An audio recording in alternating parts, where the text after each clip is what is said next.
Meanwhile, following his release from a brief detention at the State Central Prison for witness intimidation, former acting CEO of KMC Jaja Cham reappeared before the Local Government Commission of Inquiry on Thursday, where he rendered a testimony. Awa Sanneh has more in this report.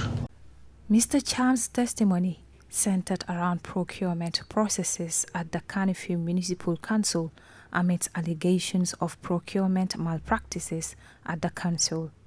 In his evidence, Cham outlined the procurement procedure at the council, informing the commission that he is responsible for approving all contracts following their review by the procurement, finance and audit departments. Award and the payment of those contracts. Mostly there are various units and departments that guide the CEO in this process. Yes. Key among them is the requesting unit or department. Yes. So they will forward this request to CEO's office who see the need that this work need to be done, and the request is endorsed. Then it goes back to the administration and procurement to look at their procurement list if they have any of those vendors in their list. So they work with the requesting department. The CEO has no idea about which vendor should do this job and how to collect quotations. So quotations are collected by the procurement and they are independent. The CEO has no interference. What CEO does is to make sure that the procurement identified the eligible and required competent individual who can do the job.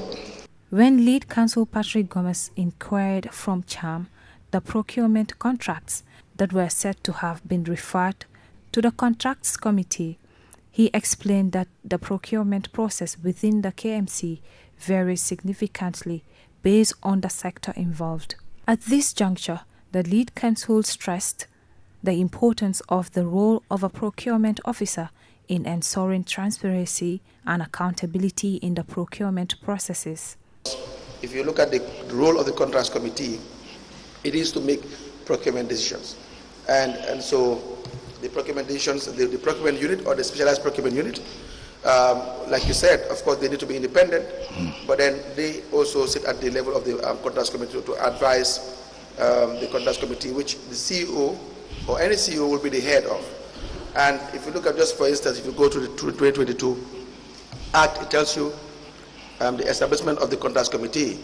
The contracts committee shall be established in every procuring organization in the Gambia, supported by specialized procurement units, to be established in the organization, and procuring organizations with low levels of procurement may jointly establish a shared procurement. Now, the composition of the contracts committee shall be in accordance with section 74 of the Act, which talks about the contracts committee shall be staffed with personnel who are well informed concerning public procurement and whose professional qualifications meet the requirements that may be established by the head of the procuring organization.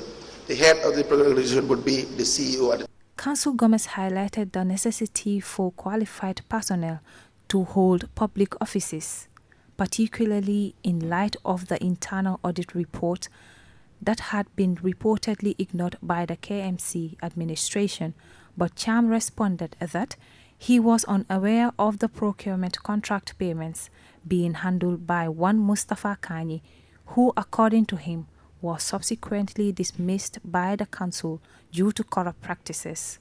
So would that not be contradictory? You see, the time I took over, because we feel we will be blind walking without audit. Yes. Because the expectation is there to guide us. Yes. We might not be on the same mindset. Yes. But where an audit office, yes, because audit they do two purposes, that's why they are internal. Where did the CEO suspect or get information that there are some irregularity going, or the director also, they are always called and say, please help us find this. Yes. This is different from their activity plan. Yes. They have their own activity plan, but they also have tips where they go in. Because at the end of the day, this all comes to the CEO and the council. Yes. Because but the way they organize themselves, I think I was thinking it was knowledge gap, because when the audit director was not there, the establishment committee, comprising myself, made several visits to the ministry. They can attest to. Went to the ministry to make sure that we need a director of The Commission's inquiry into alleged procurement practices at the KMC continues as it seeks to uncover the full extent of the allegations and ensure accountability and transparency within the Council. For Star TV News, this is Awa Sanneh.